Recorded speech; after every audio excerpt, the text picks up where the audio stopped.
How heavy is the largest living snake? How can a snake eat a whale? Get ready, I'm about to answer these questions. Before the last ice age, giant mammals like mammoths ruled the world. The modern animal kingdom we're familiar with was shaped around 55 million years ago. I mean, there were still 1,000-pound bear dogs living from Asia to America. But modern whales, for instance, began to appear later. I'm saying modern whales because, surprise, surprise, whales weren't always fully aquatic. The ancestors of the ocean's biggest animals once walked on dry land. They had 4 legs and lived on the coast. Now, I want to introduce you to a snake that used to eat these whales, the Paleophis, a genus of a marine snake. Scientists say it's hard to understand how big the Paleophis was due to its fragmentary fossil record. They assumed that it could have reached up to 40 feet long. Its fossils were found in different parts of the world, from England to Morocco and Virginia, USA. The Paleophis is extinct now, and sea snakes today are only about a quarter of the size this majestic creature used to be. So no need to worry about this underwater monster. But there once was an even bigger snake, the Titan boa. It was around 50 feet long and most likely weighed over a ton. It used to live in what is now known as northeastern Colombia, around 60 to 58 million years ago. Scientists say that it mostly fed on fish. Another giant animal that lived in the past was the black Gigantopithecus. These primates aren't related to gorillas. They lived in the area of modern China. Some people believe that they're still alive, but so far, no one has laid eyes on them. Some people even go further and say that the stories of Bigfoot or Yeti are based on these animals. This rodent became extinct about 2 million years ago. Its main habitat was South America, more specifically, Uruguay. What's astonishing about this species is that it was the largest rodent ever known. It was bigger than a bull. Scientists believe that it weighed up to 1,000 pounds. A distant relative of this rodent is still alive today. It's called the pacarana. It's a rare animal that lives in South America. It weighs up to 33 pounds and measures up to 31 inches, not including its cute and fluffy tail. The Arthropleura was an insect that lived in prehistoric times. Imagine a giant millipede measuring up to 8 feet in length. Here you go. It was one of the largest land animals of its era, about 315 million years ago. The Arthropleura's shell was covered with tough plates. These plates were there to protect the creature from damage. Most of the time, it burrowed into the ground to avoid becoming some other animal's dinner. Meet the Megalodon. Millions of years ago, this shark lived in the ocean and ate other marine creatures. It had wide teeth, and its jaws were so powerful that the animal could finish off its prey with the force of its bite. It was one of the largest sharks to ever exist. Yet, this predator also went extinct. Scientists don't really know the reason. This made me wonder why animals were so big in the past. Nowadays, smaller creatures flee or hide from predators. But apparently, it wasn't like this before. Many centuries ago, animals didn't just run or hide, they fought back. Research suggests that this behavior may have been the most important motivation for prey to grow bigger. A study compared the skulls of ancient animals to those of their modern peers. The skulls of predatory animals have become shorter and narrower, while the skulls of the animals they hunted have become longer and broader. This means that predators learned to become experts in hunting, while prey worked on developing their defense skills. You see, a larger body size was a great advantage because it made it harder for predators to take down the animals they hunted. The bottom line, self-defense made prehistoric animals larger. The second reason why ancient animals were larger is related to their bones. They had hollow bones, which are lighter than solid bones. This type of bone allowed large animals to move quickly. Let's take sauropods. They were a dinosaur subgroup. Sauropods had giraffe-like long necks and snake-like long tails. Compared to their body size, their head was really tiny, but since their bones were quite light, they could move around without having to carry additional weight. The eating habits of these animals were also related to their body size. When experts examined the fossils of one extinct mammal species, they found out that these animals had a diet that was high in nutrients and low in fiber. And this mammal was the largest land animal of its period. In other words, following this diet, mammals could grow to be very large. There was plenty of food out there, so they didn't have to worry about finding it. Fun fact, these animals also took chewing out of the picture. They could swallow their food in large pieces instead of taking small bites. Environmental conditions also played an important role in the evolution of larger animals in prehistoric times. Those animals tended to live in warm, moist climates that provided them with a lot of food. They didn't have to compete for food sources. Researchers believe that because of these conditions, natural selection worked in a certain way. I mean, body size was more important than such traits as agility and speed. Oh, and did you know that large animals tend to produce more carbon dioxide? And ultimately, a bigger volume of carbon dioxide increases the amount of vegetation in the animal's habitat. As for the abundance of oxygen in the atmosphere at that time, it could be another vital element for some animals' growth. A good but scary example of an animal that benefited from the high levels of oxygen can be the cockroach of the Paleozoic era. At that time, cockroaches were the size of modern house cats. Now this one would give me the chills if I ever faced it. Ugh. What about today? Well, there are over 3,000 species of snakes on Earth. The smallest snake in the world is the Barbados thread snake. It's only around 4 inches long when fully grown, and the largest one? It's the reticulated python. This snake reaches around 20 feet in length. The longest python was discovered in 1912. It measured 32 feet long. As for the largest and heaviest reticulated python, it was named Medusa.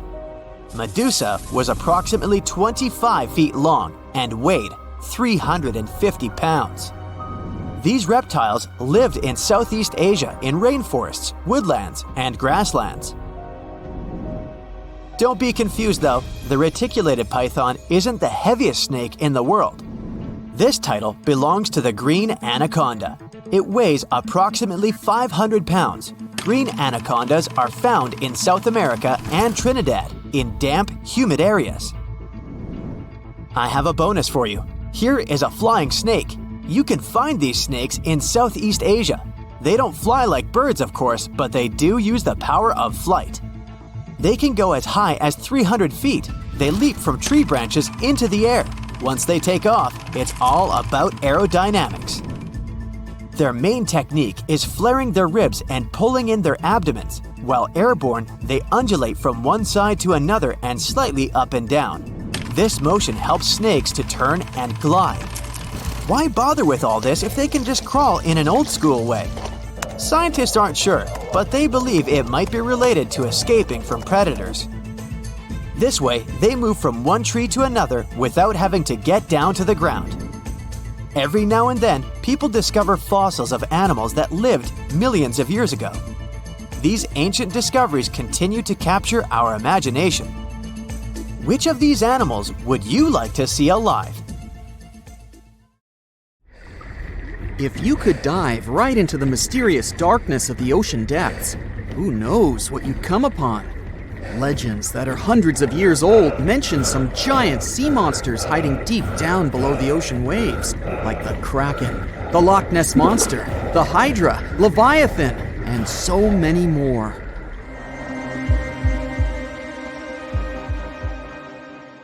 Okay, no one has ever seen such monsters, but there are still weird and unusually big sea spiders, squid, worms, and many other animals that grew way more than we'd expected. Take a look at the colossal squid from sub-Antarctic waters. It's around 14 times longer than the arrow squid that lives near New Zealand. And deep down in the Pacific Ocean, there's a sea sponge as big as a minivan. Oceans contain about 96.5% of all water on our planet. Up to 80% of all life on Earth we've discovered is under the oceanic waves. We haven't explored, mapped, or even seen more than 80% of the ocean. In fact, we've mapped Mars better than we have the ocean bottom. The pressure down there is insane, and it would make you feel like you're holding up almost 50 jumbo jets, and temperatures at such depths are extremely low. Conditions deep below the oceanic surface are harsh, so creatures that live there need to adjust. That's why many of them grew very, very big to survive. Creatures that live in cold, dark depths are so big because of a phenomenon called deep-sea gigantism. The deeper you go below the oceanic surface, the less sunlight there is. That's why the temperatures drastically fall. The result of this is increased cell size and longer life of creatures. Also, these creatures don't have as much oxygen as the marine animals that live in shallower parts, and their food sources are minimal. Much of the food they get comes from shallower waters, and only a little bit trickles down to the deeper parts. And when there's not enough food, being large is an advantage. Larger creatures can move farther and faster to find something to eat. Their metabolism works slower. They don't digest the food that fast, so they can store food and conserve energy for hard times when they can't find anything to eat. They don't need to regulate their body temperature either, which also helps them save some energy, which they can then transfer to other body processes.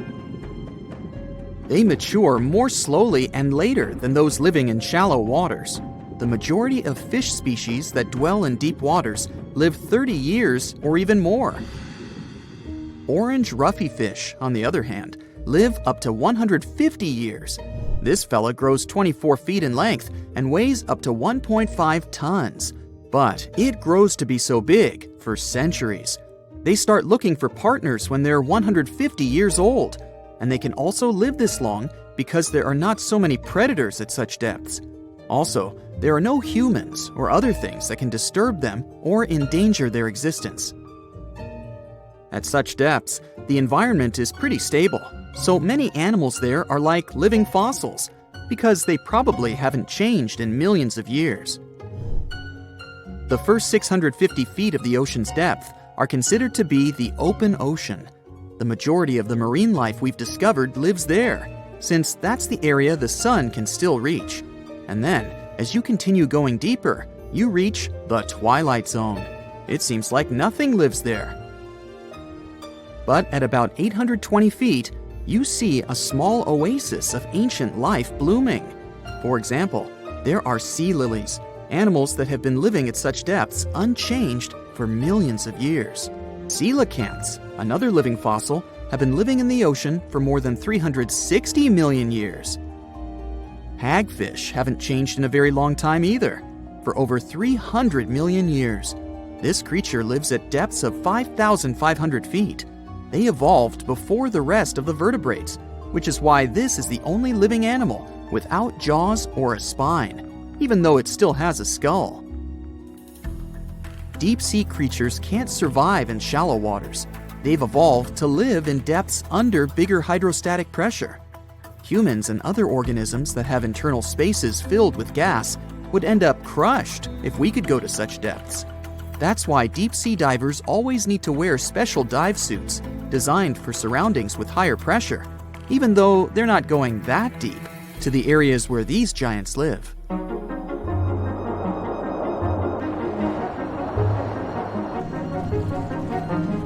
But near Antarctica, you can see gigantism way closer to the surface, like giant sponges, sea slugs, sea spiders the size of a dinner plate, worms, and even some enormous single-celled organisms. They all tend to chill in shallower waters. Scientists are not sure why exactly, but they think it could have something to do with oxygen. Giant species use just a little oxygen, and the waters around Antarctica are pretty rich in it, which means there's hardly any limit to these animals growing bigger and bigger. Back to deep-sea creatures.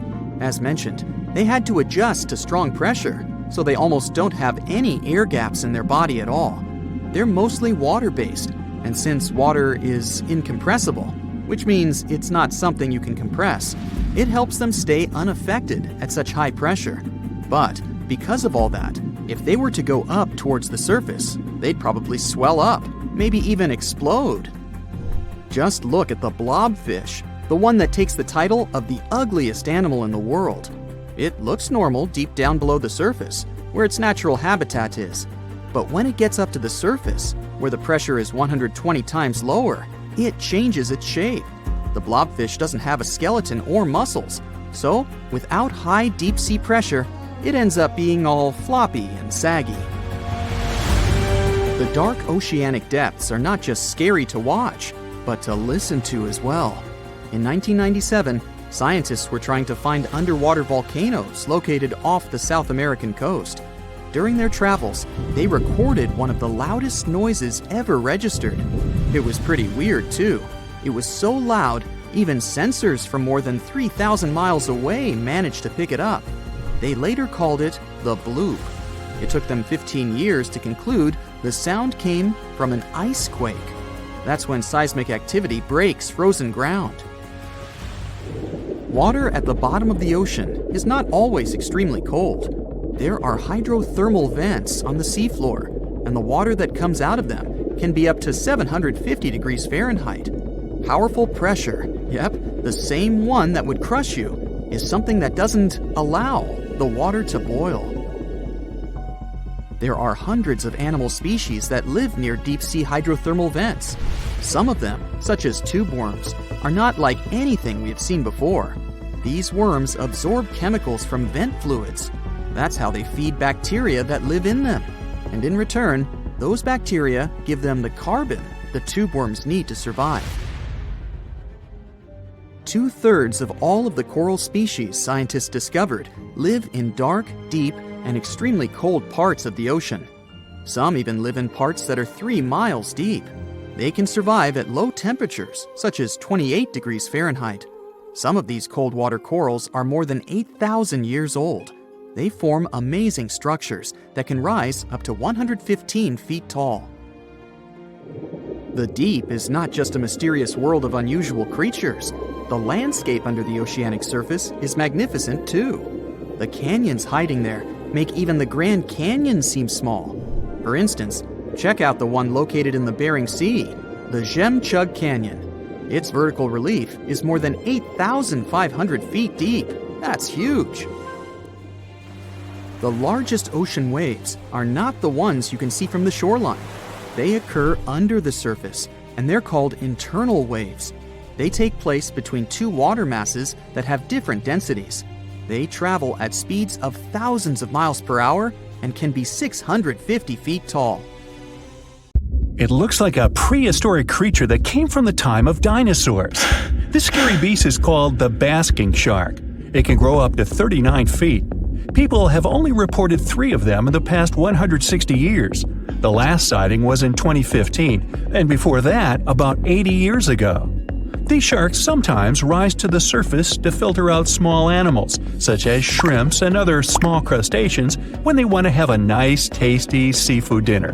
But when there isn't enough grub at the surface, they go down to the depths of almost 3,300 feet, where they tend to stay for months, which is something researchers discovered using satellite tags. Tag, you're it! Now, basking sharks like to spend their time in more temperate waters, but they can migrate long distances. They live across the globe, but in warm tropical or subtropical areas, they won't go near the surface because they're not fans of high temperatures. The lion's mane jellyfish is not that rare, but it's fascinating how large it is. It's the biggest among jellyfish species and the longest animal. Its total length can reach 120 feet. That's approximately 23 feet more than the longest blue whale scientists know about. The jellyfish has around 70 to 150 tentacles, and they all contain huge amounts of neurotoxins that can seriously harm you if you come in contact with the animal. But people don't usually come across this type of jellyfish because it rarely lives near the coast, preferring the open ocean. Generally, you can find the lion's mane jellyfish no deeper than 65 feet below the surface, where it dines on small fishes, zooplankton, and some other types of jellyfish. It uses its tentacles to catch its value meal. Hey, you want fries with that? The giant phantom jelly comes out of the darkness and depths of the ocean's midnight zone. Its sun hat-shaped bell reaches over 3 feet across. This bell trails 4 ribbon-like mouth arms that can be up to 33 feet long. This quite rare creature uses its mouth arms to catch unfortunate animals swimming around and not knowing what's coming for them. Giant phantom jelly propels itself through the water with periodic pulses coming from its orange head. It glows faintly and mysteriously in the pitch-black depths. It lives across the globe in all the oceans except for the Arctic. I'm guessing it's too cold. Because of its odd shape, people often call the oarfish the dragonfish or sea serpent. It's about 26 feet long, which makes it the longest bony fish we know about, and lives at depths of 3,300 feet. Oarfish spend most of their time in the deep, dark parts of the open ocean in tropical and subtropical areas. They almost never come to the surface, unless, invited. It's a ribbon-shaped and shiny silver creature with a long red dorsal fin and red oar-like pelvic fins. Its body has no scales and is very thin. The fish can grow to a length of about 30 feet and weigh 660 pounds. Oarfish have really big eyes that help them see better in their dark, scary surroundings. The frilled shark is definitely one of the gnarliest-looking marine animals out there. If you saw it somewhere, you'd probably think you went back to the age of dinosaurs. Yup, the frilled shark is a prehistoric creature because its roots go back 80 million years. This living fossil can grow to be 7 feet long. It got its name from its frilly gills. Even though frilled sharks have the shark part in their name, they swim similar to an eel in a distinctly serpentine way. Its mouth is terrifying. Similar to the maw of the great white shark, it has 300 trident-shaped teeth lined in 25 rows. Hey, come a little closer, huh? Researchers discovered this creature in the 19th century, but people rarely see it, and no wonder. It usually lives at depths of between 390 and 4,200 feet. Most of the time, the frilled shark feeds on squid, swallowing them whole. Its long jaws allowed the frilled shark to gape extra wide and swallow animals half as long as its entire body. Goblin sharks are very rare. Researchers have spotted fewer than 50 of them in more than 120 years. But maybe that's for the best, since we're talking about a pretty scary fella with a narrow snout and sharp teeth. It's also capable of thrusting its entire jaw outward when it wants to catch something. Sounds familiar. As it's lurking through the dark depths of the ocean, a goblin shark sees a small squid that looks quite yummy. The dangerous animal inches toward the squid. When the poor creature notices the predator, it tries to dart away, but it's too late. The shark has already thrust its jaw the whole 3 inches out of its mouth. This jaw is connected to the flaps of skin the shark can unfold. This helps a lot because the goblin shark is a sluggish animal, so it's pretty hard for it to chase its food.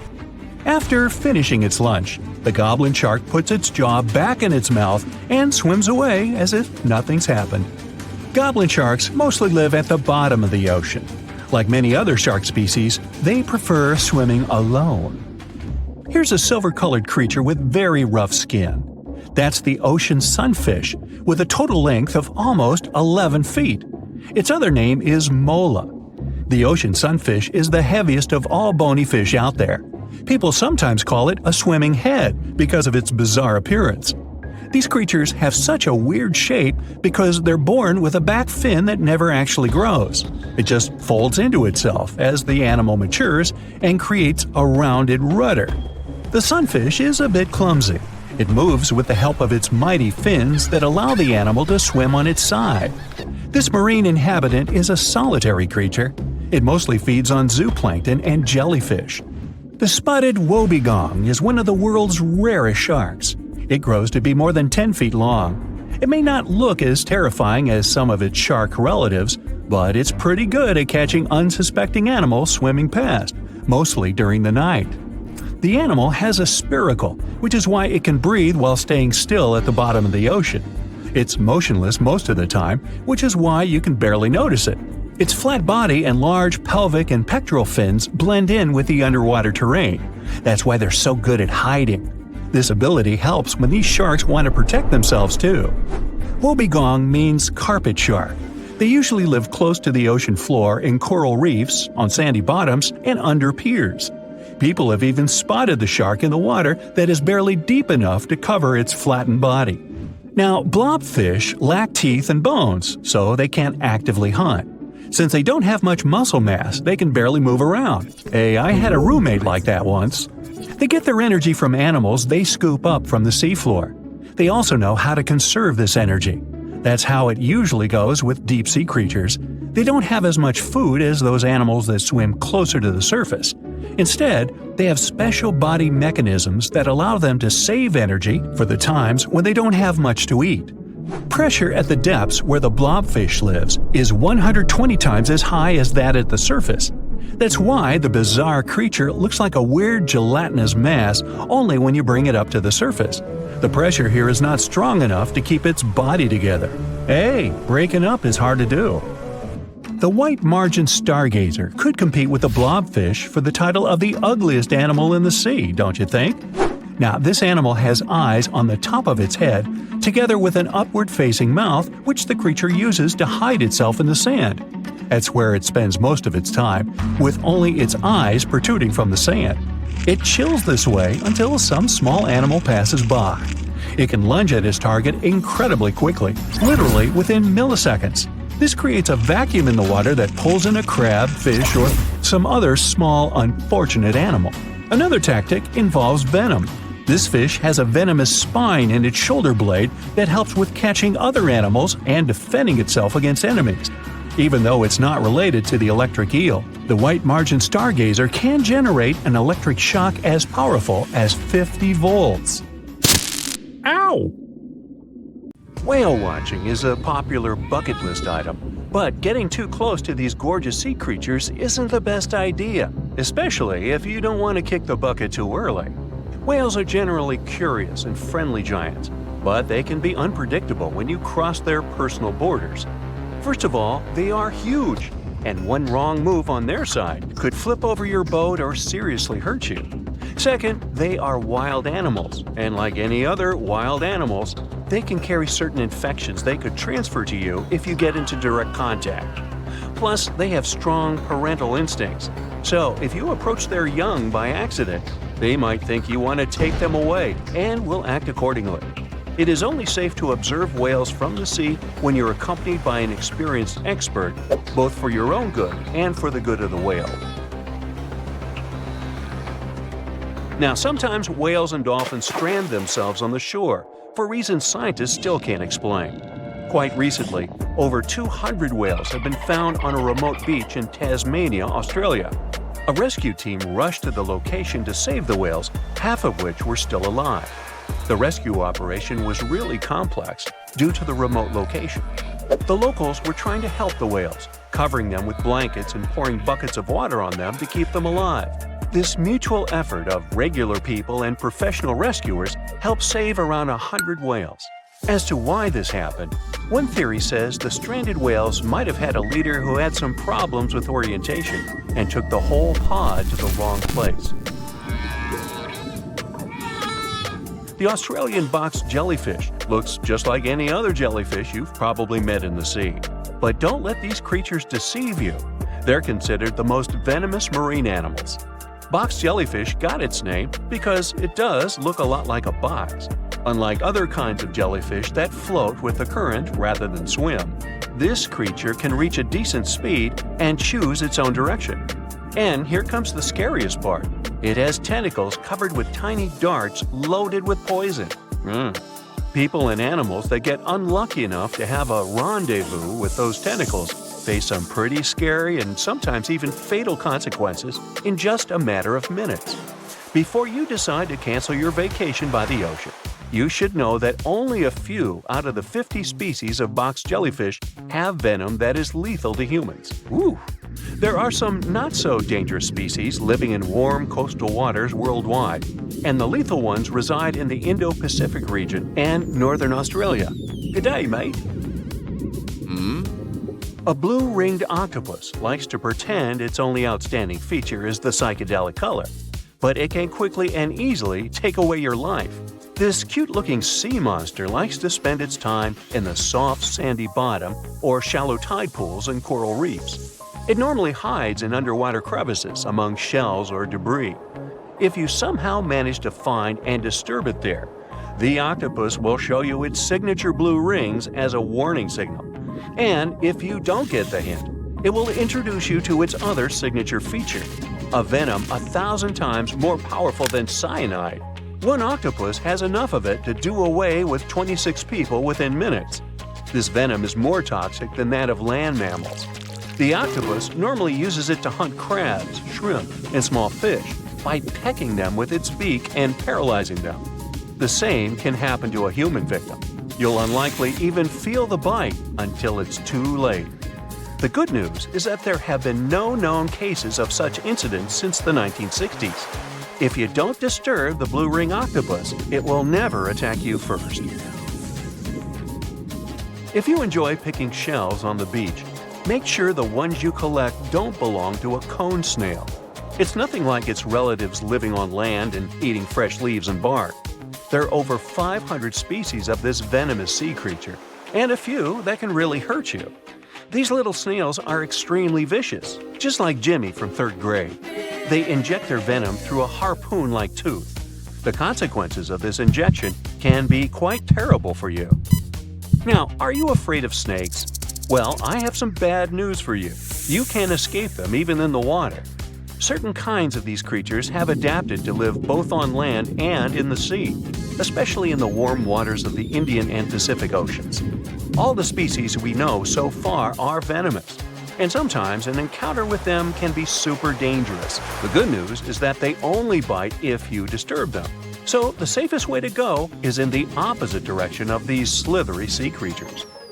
Not only venomous sea creatures present a danger to you while you're in the water. Strong earthquakes sometimes cause the formation of massive ocean waves. If they head ashore, they hardly leave anything intact in their way. You know this dangerous sea phenomenon as a tsunami. There is also another type of this natural disaster called a meteotsunami. They're caused by rapid storm systems and pressure changes above the open water. A powerful storm can generate a whole wall of water. Sometimes this wall grows several feet high while it moves through a shallow continental shelf, inlets, or bays. If it gets strong enough, it can damage houses close to the water. It's really tricky to forecast or detect a meteotsunami because it's nearly impossible to tell from a seismic one. It happens much more often than regular tsunamis, especially in the Great Lakes area. Now, the ocean can be dangerous to you, even if you're staying in what seems like safety on the shore. One such unpleasant surprise could be a sneaker wave moving your way. As you can guess from its name, waves like this sneak out on unsuspecting beachgoers. They look average, but turn out to be way bigger and more dangerous than you could imagine. Sneaker waves always appear without warning after smaller waves carry huge amounts of water, sand, and gravel.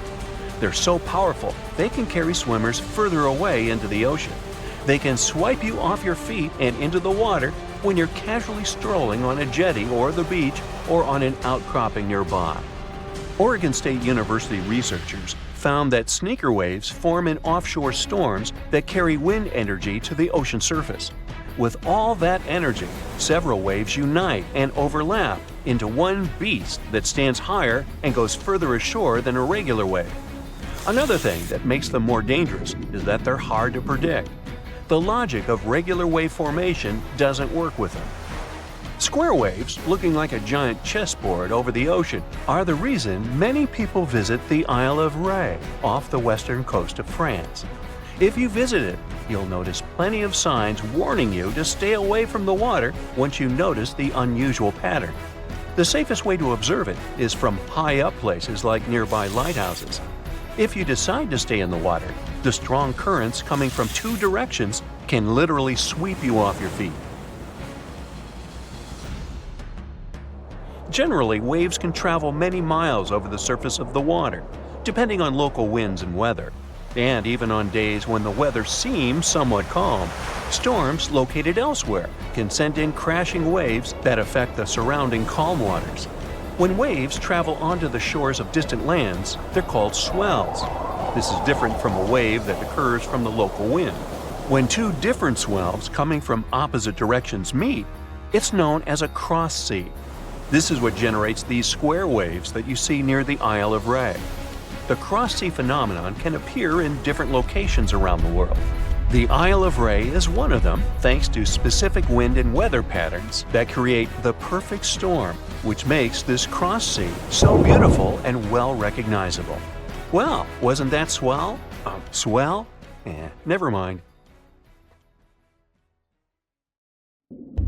The stonefish. Stonefish aren't going to win any beauty contests, unless the pageant is for best rock look-alike. Their tiny unreflective eyes and rough skin blend in perfectly with their environment. A large head, an even bigger mouth, and a home full of, it's rocks. And just because you're on the beach doesn't mean you're safe. Stonefish can survive for 24 hours out of the water. Stepping on one or even handling one won't be that fun. Their dorsal fin spines have extremely strong venom. It shoots out when they get stepped on, and it can lead to paralysis or even heart failure. You'll need help fast. No wonder they're one of the most dangerous creatures in the water, or anywhere. Be careful when scrambling around rocky areas. They love to play hide and seek. The deep sea dragonfish. If there were a prize for the most hideous fish in the ocean, the deep sea dragonfish would win. With slimy, scaleless skin, massive teeth, and a face only a mother could love, this bad boy of the sea is nothing to mess with. It likes to swim between 700 feet and 6,000 feet below the surface of the ocean, where the waters are the darkest and coldest. Along with some other creatures on this list, the deep sea dragonfish relies on its bioluminescent body parts to catch prey. It also uses its hanging appendage, which boasts a little red light on the end, coming out from its lower jaw. Many fish mistake this little light for prey, luring them right into the jaws of the deep sea dragonfish. Very clever dragonfish, very clever indeed. The fangtooth. The Mariana Trench is an underwater trench with a depth of 35,000 feet, nearly 7 miles below the ocean's surface. Let that sink in. While scientists know the Mariana Trench exists, it's one of the least explored places on Earth. It's also the deepest area of Earth's oceans. And although many creatures down there probably haven't even been seen by humans yet, scientists have had the creepy pleasure of getting to know the fangtooth. The fangtooth fish shamelessly lives up to its name. Just look at that thing. The fangtooth is carnivorous and feeds on just about anything it can find that gets caught in its sharp-toothed mouth. These fish rely on their contact chemoreception to find prey. In other words, they can sense chemical residue that comes off of other living organisms in the deep sea. This is because they don't have any light-producing cells on their bodies, unlike many other deep-sea fish. On top of all that, it's pretty dark down there, so whatever crosses their path, they chomp on. While these guys look pretty scary, they're not a threat to humans. They only grow about 7 inches long. Even so, I wouldn't want to run into one of these things during a relaxing swim in the ocean. The Dunkleosteus. Strangely enough, this prehistoric fish, known as the T-Rex of the seas, had no teeth. Those were replaced with bony plates that allowed it to have the strongest bite among other monsters of its size. The goblin shark. If you thought the movies about sharks were scary, this next deep-sea creature will make you swear off going for dips in the ocean forever. However, it lives 3,000 feet underwater, so you'll never likely see it face to face. The goblin shark looks like a cross between a shark and a creature from your worst nightmare. These sharks boast a protruding sword-like snout with a jaw that juts out to match. Unlike other sharks that have more of a gray hue, this creepy thing looks not so pretty and pink. Aside from their scary demeanor, what do scientists really know about the goblin shark? Well, not much, except that they can grow up to 18 feet in length. Looks like there's still a lot to learn about these guys, if you dare to. By the way, did you know that sharks don't sleep? Many species have to keep water moving over their gills to get oxygen, so they can't fall into a deep sleep like we do. That's why they stay half awake during rest. Typically, sharks don't even close their eyes. The cookie cutter shark. This shark is a living horror, with lower teeth being big and sharp, while the upper ones are much smaller. When its teeth fall off, the shark eats them to maintain calcium levels. Pretty smart solution for a shark. The frilled shark. Studying the frilled shark is like looking through a portal back to prehistoric times. That's because scientists think that these eel-like sharks haven't changed much since their oldest ancestors roamed the deep sea waters, so they're sometimes referred to as living fossils. These sharks' mouths are filled with a terrifying 25 rows of backward-facing sharp teeth, 300 in total. They're designed to grasp prey and hold them tight so they can't get away, according to early studies of the shark conducted in 1884 and published in the Bulletin of the Essex Institute. Luckily for swimmers, the frilled sharks live between 390 feet and 4,200 feet below the ocean's surface, so they'll probably never run into them. Probably. This is probably the worst nightmare of any dentist. The northern stargazer. Take a look at this cutie. The northern stargazer is definitely not something you'd wish to see on the ocean floor. This horrid creature hides its body under the sand, leaving its face above to wait for prey. The tasseled wobbegong. Here's another carpet shark on our list. It lies low on the bottom of the sea and patiently waits for its prey to come by. The Australian ghost shark. The Australian ghost shark isn't really even a shark, but a very bony fish. It's also a living fossil. It hasn't changed within the last 400 million years. Believe it or not, sharks and humans have a common ancestor that lived around 440 million years ago. Even though we both evolved in our own way, there are still some signs of that connection. For example, the genome of an elephant shark is very similar to humans. The Leopleurodon. This list of terrifying creatures would be incomplete without mentioning the terrifying and prehistoric Leopleurodon. This carnivorous marine reptile existed during the Colovian stage of the Middle Jurassic era and ruled the waters at 9 feet in length. Scientists believe Leopleurodon thrived in this deep-sea trench because of its ability to swim long distances and its 4 paddle-like limbs. While they probably weren't able to propel themselves toward prey like other animals of the area, they did manage to accelerate and attack very ruthlessly and efficiently. Additionally, they relied on their long snouts to smell prey, which leads scientists to believe they didn't rely on sight for hunting. This means they could have thrived in the dark Mariana Trench. Around 150 million years ago, Leopleurodon became extinct due to competition for prey against other thriving marine reptiles. And I think I speak for all of us when I say, thank goodness for that. Considering that scientists have only explored 5% of the ocean floor and found some of the scariest sea creatures imaginable, one can only dream of what other animals reside in the deep sea waters. Perhaps it's best to keep them in your imagination. Am I right? The megamouth shark. This shark is a filter feeder, and it's friendly to humans, although its huge mouth can look quite threatening. Like basking sharks, it swims with its mouth constantly wide open, as if it were on Twitter. The gulper eel. This deep-sea eel has an easily distended belly that allows it to swallow prey twice its size in a single monstrous bite.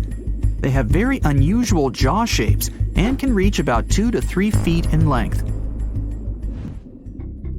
Do you see that large log near the ocean floor? Maybe it's part of an old ship. Treasure, gold, diamonds, I'm rich! Well, as you get closer, you notice something. It's swimming. It's not a shark or a dolphin. It's a saltwater crocodile. Now, don't panic. If you bump into one of these reptiles in the sea, it's unlikely it'll think of you as food. Crocodiles have a special valve in their throat that stops them from drowning underwater. But that doesn't mean they can't bite. Usually, they're heading to a nearby island, and the quickest way there is to body surf. They can't really take the ferry, you know. Watching one from a distance should be okay. Just don't swim to shore right away. They love to ambush their lunch in shallow water.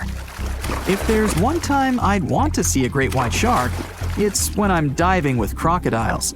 They'll gladly take a crocodile-sized nibble, given the right motivation. It was the largest fish our Earth had ever seen, and its bite was strong enough to crush a car. The largest of its teeth found was the length of a remote control. It consumed about 2,500 pounds of food a day. That's like 3,300 cans of tuna for you. The earliest megalodon fossils are from about 20 million years ago, but you won't see its skeleton, and that's because the mighty Meg had no bones. A skeleton made from bones gives most animals their body shape and strength. Sharks, though, come from the same subclass as rays, skates, and sawfish and have cartilage instead of bones. Cartilage is a tissue that is softer and more flexible than bones, but it's still tough enough to shape the body and protect the internal organs. Some areas are more flexible, since cartilage is weaker, and some, like the shark's head, are much tougher thanks to calcified cartilage. Their snouts, though, are made of really soft and flexible cartilage to work like a bumper in case of a collision with some dangers. Who knows if they'd be able to do all this with a heavy skeleton? Plus, cartilage makes their jaws more flexible, and they can open their mouths much wider than they would with a jaw made of bone. Our hero, Meg, was no exception, and it had the strongest bite of all living creatures, which was also made possible by a skeleton made of cartilage. Sharks take full advantage of their cartilage. It helps them swim and turn fast while hunting. One drawback of this type of skeleton is that it was really tricky for scientists to establish the shape and size of Meg. Normally, they would do it using fossilized bone skeletons or their parts. With Meg, they had to guess based on the teeth they found and comparisons with living relatives. A more recent 3D computer model was based partially on scans of a preserved spine discovered in the 1860s. The model showed that Meg was bigger, faster, and even hungrier than scientists had previously thought. Looks like an average megalodon was 52 feet long. That's slightly bigger than the height of the Hollywood sign and weighed 10 times as heavy as an elephant. There were also much bigger creatures. Scientists still aren't sure how the megalodon got this size. The fact that there were bigger and smaller Megs probably has to do with a little something called Bergmann's rule. It says that the temperature of the surrounding environment affects the animal's body size because they either need to conserve or shed heat. The megalodons that reached cooler waters probably needed more body weight to make sure they survived in low temperatures. Those living in warmer waters had to be smaller to avoid burning up. If the researchers were correct in their calculations, it also means that Meg reached a cruising speed of over 3 miles per hour, which is much faster than other sharks.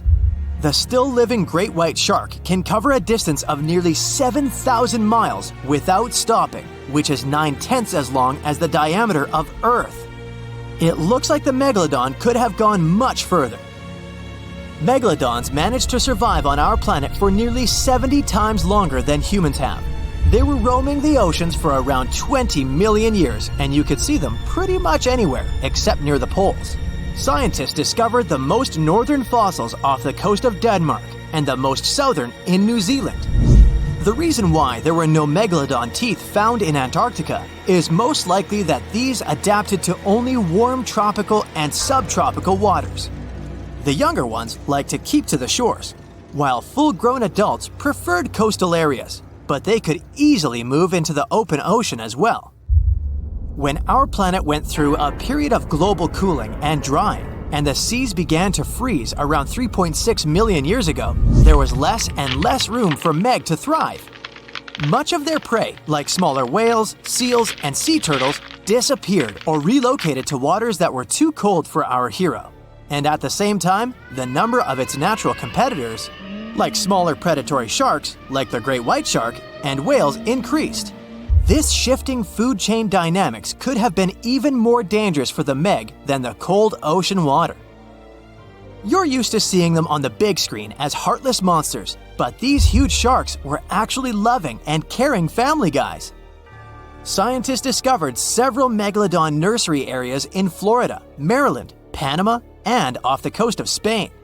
It looks like they gave birth to their young in shallow water environments. Then, little Megs would stay there with adults protecting and raising them until they were ready to fight off predators. The mighty Meg had 276 teeth in 5 rows in its mouth. Similar to other sharks, it was fast in replacing its worn-out or lost teeth. With 4 or 5 rows of teeth in its mouth, it basically acted like a conveyor belt, able to grow back damaged or missing teeth. This means that an adult megalodon probably would have grown several thousand teeth throughout its lifetime. Although the great white shark is often mentioned as Meg's closest relative, they'd hardly be distant cousins. The ancestors of today's great white existed at the same time as the Meg, but they weren't best friends and even rivaled each other. The great white shark wouldn't win in a head-to-head fight with a Meg, but it was a better hunter using its smaller size and agility to snap up the giant's prey quickly. This only left the bigger fish and whales for the Meg, but its food supplies began to run out as the whales swam to the cooler new seas. Rather than a great white, the megalodon is more like a modern bull shark. It had a short snout, a flat lower jaw, and huge pectoral fins to support its massive weight and size. We also speak of Meg as an extinct giant, but can we be 100% sure it isn't hiding somewhere as we speak? After all, we've only explored 5% of our oceans altogether. The Mariana Trench is the deepest oceanic trench on Earth, and you could dip the whole of Mount Everest in its deepest part, and over a mile of it would still be above the surface. If a megalodon or two needed a place to hide, that would be the perfect spot. It wouldn't be the coziest place to live, though, with its cold water and total darkness. Plus, the pressure there is 1,000 times stronger than at sea level. So, if a Meg really were hiding down there, it would have serious issues with its teeth, because calcium would dissolve under that pressure. To survive here, it would also need to learn to navigate in complete darkness.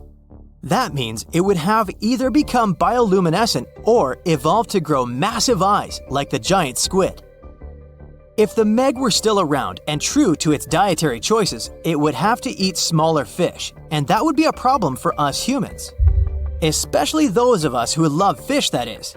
And the ocean isn't cooling down these days. The megalodon would love its temperature and would thrive and reproduce faster than ever. Those giants would create some massive problems for cargo ships and cruising vessels. In case you're now scared at the thought of meeting a megalodon, relax. Most scientists don't think it's possible because of our hero's size. Most foods that megalodons like to eat live in shallow ocean areas and not in the deep, deep sea. Meg would need to come up for dinner every now and then, and it's kinda hard to miss a creature this big. They're both giant prehistoric creatures to us, but the megalodons and the dinosaurs never actually coexisted. The dinosaurs probably died out about 66 million years ago. Megalodons seem to have appeared a bit later.